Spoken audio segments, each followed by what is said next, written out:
que eu leio um livro dessa autora, duas coisas vão acontecer com certeza. A primeira delas é eu ficar com muito orgulho de ser latino-americana, graças a Deus. E a segunda delas, mas não menos importante, é que eu passo a odiar ainda mais os Estados Unidos.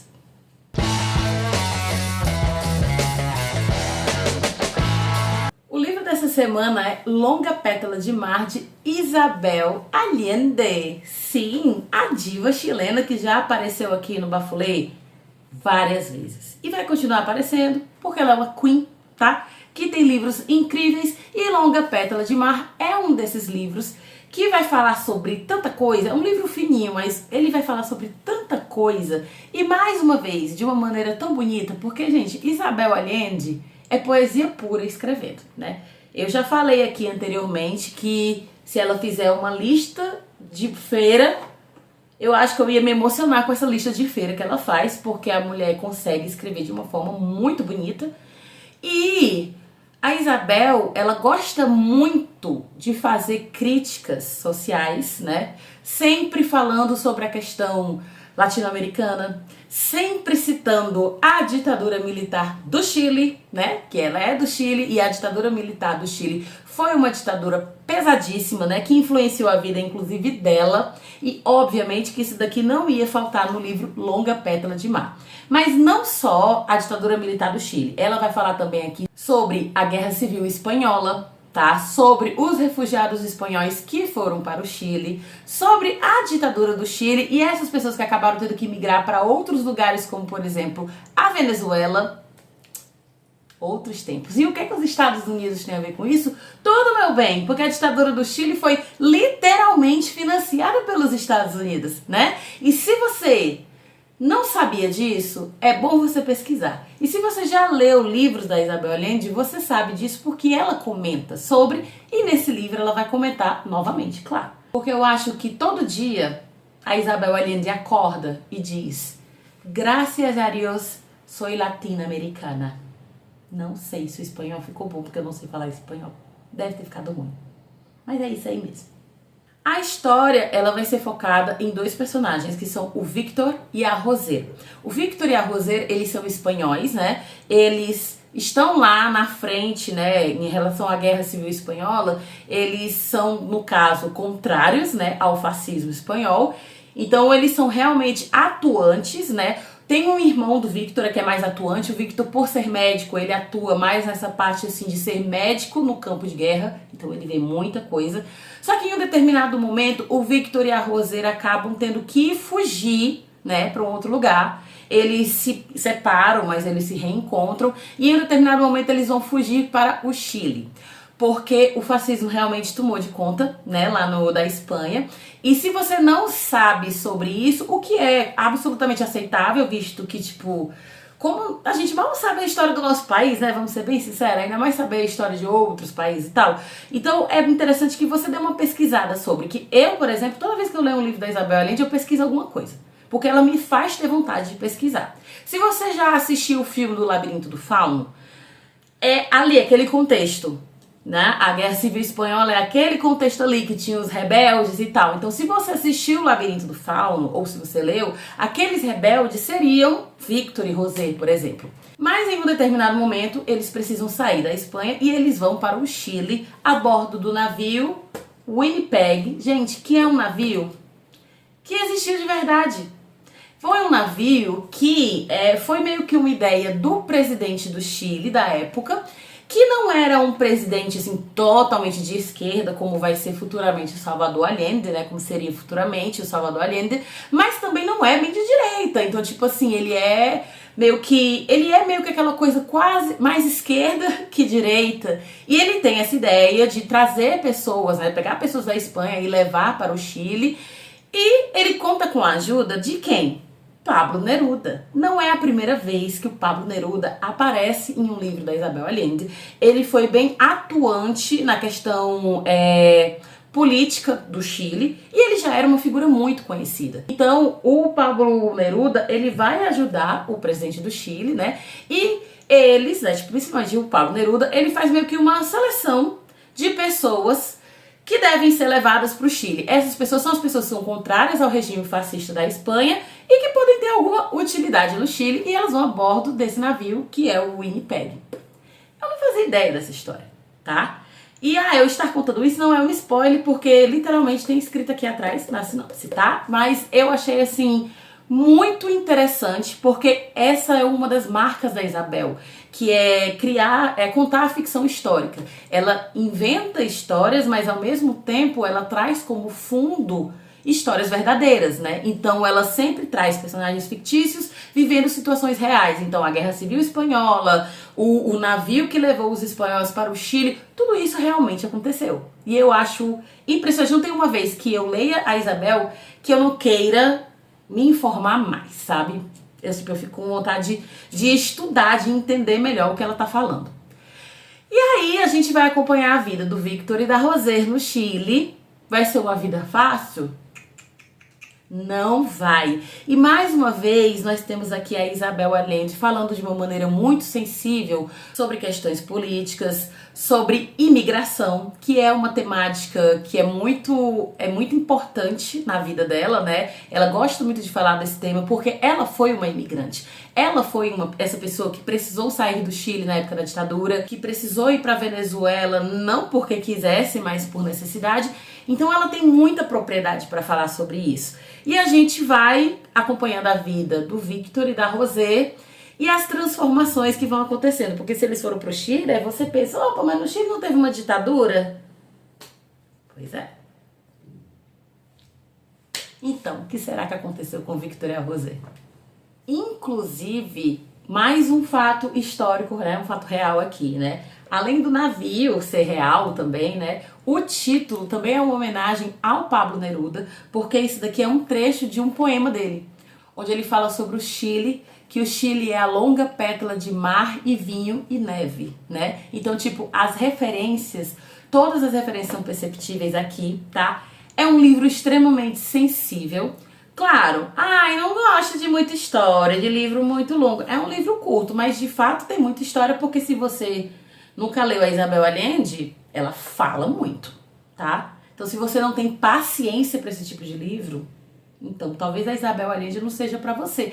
Mas é uma pena, você vai estar perdendo uma grande leitura, tá? E Longa Pétala de Mar é mais um livro incrível da Isabel, porque até hoje eu não li um livro ruim dessa mulher. Eu duvido que tenha livro ruim. É mais um livro incrível, mais um livro sensível que fala sobre imigração, que fala sobre injustiça, que fala sobre ditaduras, que é uma coisa que eu acho que a gente nunca deve esquecer que existiu, porque as ditaduras aqui na América do Sul, elas foram muito fortes e elas foram muito recentes, e a gente parece que não lembra, ou então finge que não lembra, e tem gente que até gostaria que isso voltasse, né?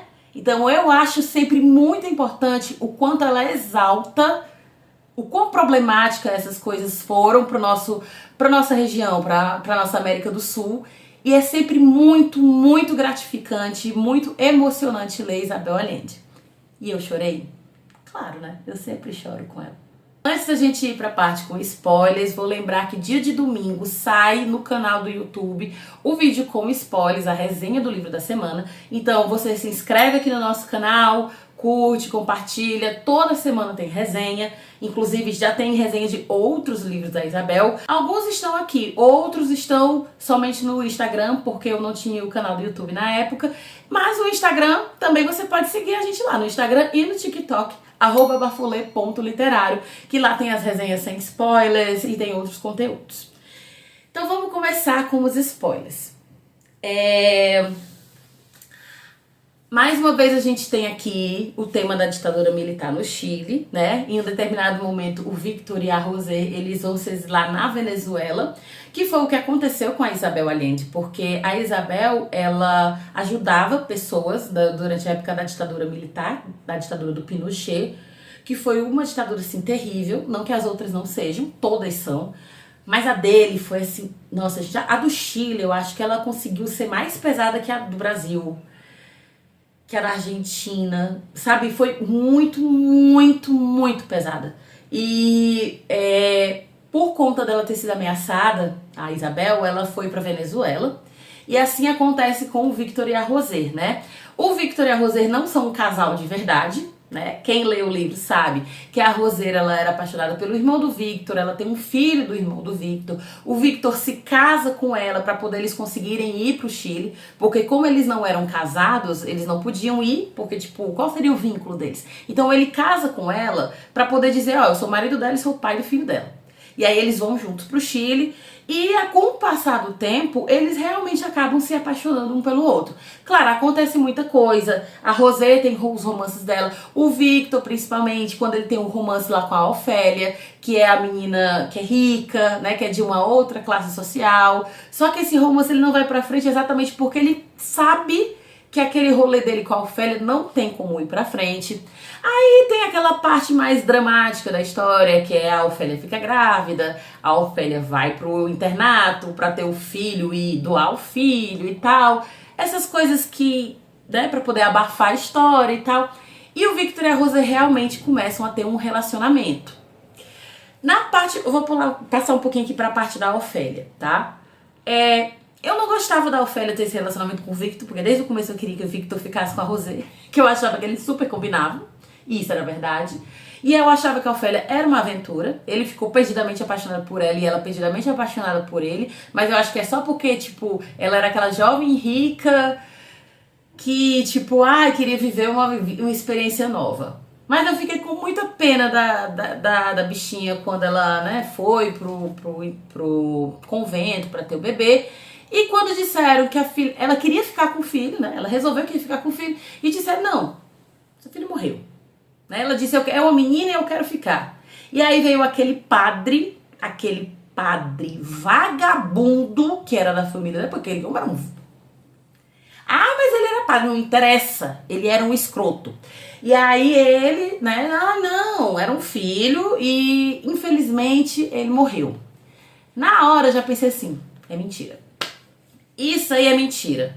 E de fato era, porque lá no final a gente descobre que na verdade ela teve uma filha que não morreu e ela foi dada para adoção, né? Aí tem inclusive o reencontro do Victor, né? Quando o Victor fica sabendo que teve essa filha, porque o Victor nem sabia dessa filha. O Victor fica sabendo que teve essa filha. Eu achei muito legal, porque o encontro dele com a filha foi num momento muito propício, né? Que foi um momento em que ele tava bem precisado, assim, de uma companhia. E a Ofélia viveu a vida dela. Eu gostei que a Ofélia casou com o noivo, o Matias, e ela realmente amava ele. Ela passou a amar o Matias. Que bom que ela foi feliz na vida dela. Mas vamos voltar pro Victor e pra Rosé, que é quem importava mesmo aqui na história. E o Victor e a Rosé, eles vão levando a vida deles e tal. O Victor trabalhando como médico lá no Chile, a Rosé pianista e tal. Só que quando a ditadura do Chile vem, isso acaba sendo ruim pra eles, porque o Victor, ele é denunciado por ser comunista, né? O Victor já tem esse legado já de quando ele veio da Espanha, né, e tal. E essa cena em especial foi uma que me deu uma revolta tão grande, porque ele foi denunciado pela vizinha. E eu fiquei com ódio, gente, eu fiquei com ódio dessa parte. Eu fiquei com ódio dessa vizinha, porque eu vou ler essa parte pra vocês, que eu achei essa parte assim muito legal. Foi a vizinha que denunciou o Victor Dalmau. A mesma mulher que 2 anos antes lhe pedira que se valesse da amizade com o presidente para empregar o filho no corpo de carabineiros. A mesma em cujo coração ele implantara 2 válvulas. A mesma que trocava açúcar e arroz com Rosé. A mesma que assistira compungida ao velório de Carme. Gente, preste atenção no que aconteceu aqui. O Victor era amigo do presidente, do Salvador Allende, né, que foi o presidente deposto, assassinado pela ditadura do Pinochet, porque eles disseram que ele se matou. Mentira, tudo mentira isso daí. E aí, essa mulher, essa vizinha, ela pediu ajuda do Victor para arranjar um emprego pro filho dela. O Victor operou o coração dela. Ela era amiga da família. Ela trocava comida, trocava coisa lá com a esposa dele. Ela foi pro velório da mãe do Victor, a Carme. E ela denunciou o Victor. Mas é uma filha da...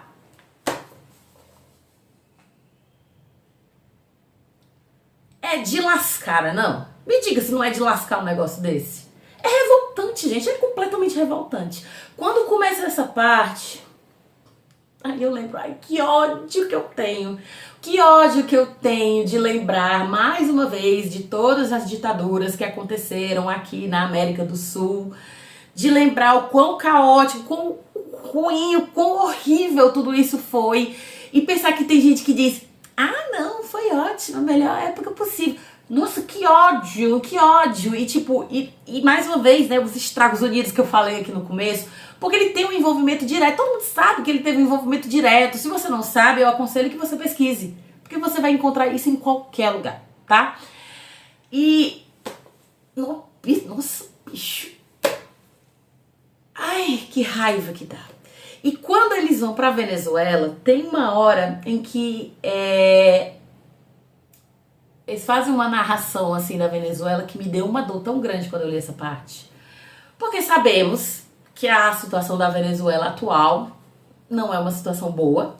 Sabemos que sim, a Venezuela estava passando por uma ditadura. Não era uma ditadura como essas outras que a gente falou. Era uma ditadura também, né? A ditadura do Maduro. E os Estados Unidos, do nada, eu vou resolver esse BO aqui. Tá bom, então. Vai demais, né? E assim, a própria Isabel, eu já comentei, ela foi pra Venezuela. E aqui tem um trecho em que ela faz uma descrição da Venezuela da época, que era muito diferente do Chile. E aí, essa descrição ela me doeu muito, sabe? Porque eu pensei, meu Deus, a Venezuela era um país tão legal. E aí ela diz o seguinte: a Venezuela recebeu Victor com a mesma generosidade despreocupada com que acolhia milhares de imigrantes de vários lugares do mundo e, mais recentemente, os refugiados da ditadura do Chile e da guerra suja da Argentina e do Uruguai, além dos colombianos que cruzavam a fronteira sem permissão de residência, fugindo da pobreza. Era uma das poucas democracias que sobravam num continente dominado por regimes desapiedados e duras juntas militares. Um dos países mais ricos do mundo por causa do petróleo, que jorrava infindavelmente daquela terra, abençoado também com outros minerais, uma natureza exuberante e uma posição privilegiada no mapa. Os recursos eram tantos que ninguém se matava de trabalhar. Havia espaço e oportunidades para quem quisesse chegar e instalar-se. Vivia-se alegremente de farra em farra, com grande liberdade e profundo senso igualitário. Me diga se não é de dar raiva. A Venezuela que ela pintou aqui é uma totalmente diferente do que a gente conhece hoje, né? Eu fiquei triste. Na verdade, não é nem raiva, eu fiquei triste. A Venezuela, aqui ela representa um respiro em uma época em que se tinha ditadura militar em todos os lugares. Nessa época tinha ditadura militar aqui no Brasil também. E Venezuela recebeu todo mundo de braços abertos. E hoje em dia, quantas pessoas têm preconceito com os venezuelanos, né, galera? E Venezuela era um país rico. E prestem atenção que ela fala que jorrava petróleo e outras coisas. E a posição privilegiada. E você pensa, isso explica muita coisa, inclusive, né? Eu fiquei triste. Nessa hora que eu nem fiquei com raiva, não. Eu fiquei triste por esse país, sabe? Por tudo que ele poderia ter sido e não foi. E... ai, difícil, né? Chorei, obviamente. Chorei quando a Roser morre, né? Que o Victor fica sozinho. Gente, só de lembrar, eu tô com vontade de chorar, vocês têm noção. Que o Victor fica sozinho, sem a Roser, né? Eles já estão mais velhos e tal, só que foi muito emocionante essa parte. A Isabel Allende, ela sempre escreve de uma maneira muito bonita. E todo livro dela eu choro, né? Desculpa, gente, é porque foi a junção de ditadura, Victor e José e Venezuela que me deixou assim. Mas teve aquele momento em que ele encontrou a filha, que pelo menos foi uma parte boa. Eu fiquei com muita pena do Victor. O Victor sofreu muito. O Victor viveu muita coisa, mas ele sofreu muita coisa.